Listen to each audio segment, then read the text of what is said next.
welcome to AI TV. So today I've got with me Zwakele from Contract Corridor. Zwakele, welcome. We'd love to hear a little bit more about Contract Corridor. What are you guys doing? Tell us about it.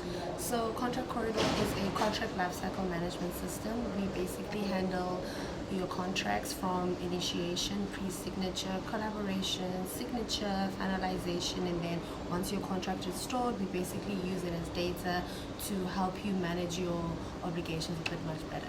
That's amazing. Yes. So is it predominantly a software company? Is it software as a service, or Yes. what kind of model do you have? Yes, we're a software company. We also have the same solution available as software as a service on SaaS. So that's basically what we specialize in. It's legal tech.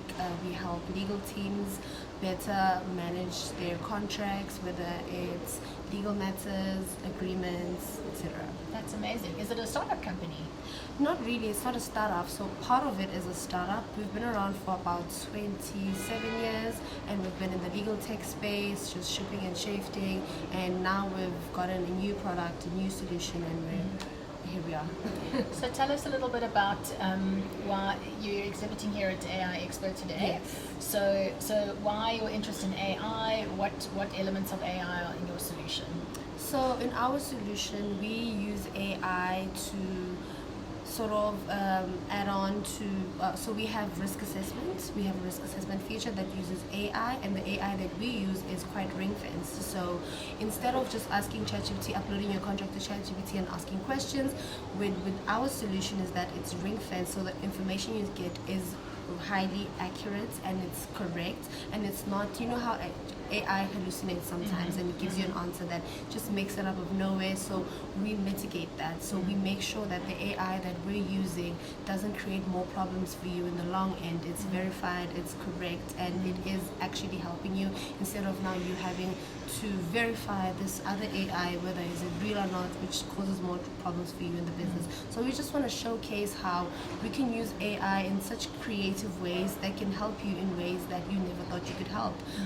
We also have one of my favorite features, which is contract chats that I just mentioned, where you talk to your contract as if it's... You talk to your contract. Talk to your contract. You verbally? ask it, no, Or text we're prompts? getting there. That's coming next. Okay. But you chat to your contract and you ask it, hey, what are your risks? When do you renew? And it will not hallucinate and give you answers that aren't part of your main trusted database.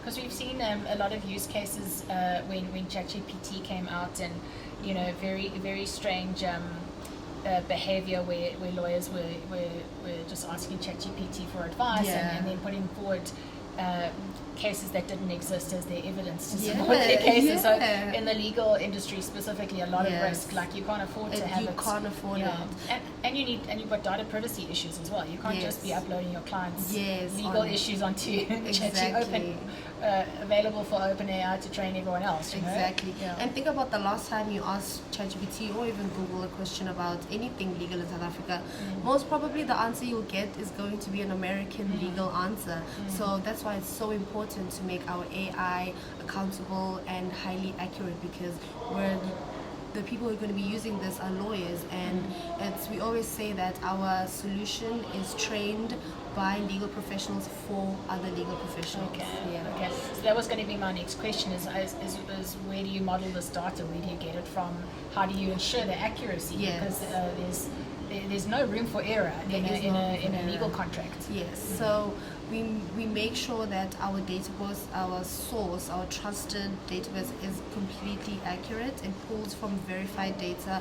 We have humans verifying the data, ensuring that, so we put in the hard work to ensure that the user has this free-flowing, easy system, but in the background we have all of these legal professionals putting in verified, making sure that the data is correct and it falls within the correct jurisdictions in South Africa, because that was really important. Even for me as an AI user, I would love to ask ChatGPT AI and answer a question and tell me about South African acts, tell me about South African law, tell me real things. Don't just tell me, like ChatGPT just takes information from any and everywhere. So we really make sure that our database is trusted, it's a verified source, and we do not compromise on that. So an interesting aspect of the explosion of AI is a lot of people feel a little bit worried that their jobs are in jeopardy, and I can imagine that affects the legal profession just as much because historically not a very tech-forward industry, you know, like a legacy industry. And now you've brought out the software that essentially, to some extent, replaces the work that lawyers do, or at least, you know, certain legal professionals. How has the response been in the industry to the adoption of this new technology, given that it kind of does replace some of the stuff that they were doing before with humans? I mean, I always say you can never really replace a lawyer, hey?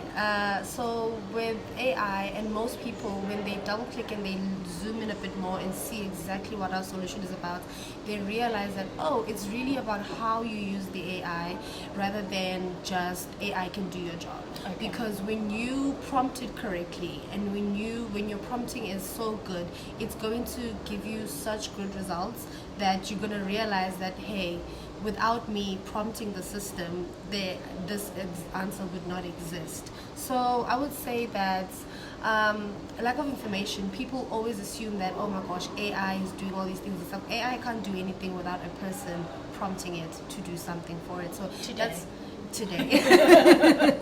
So that's sort of the approach that we have, that it really is an assistant to you, the person. It can't really do your job for you. It can only help you so much if you really know how to use it to your advantage.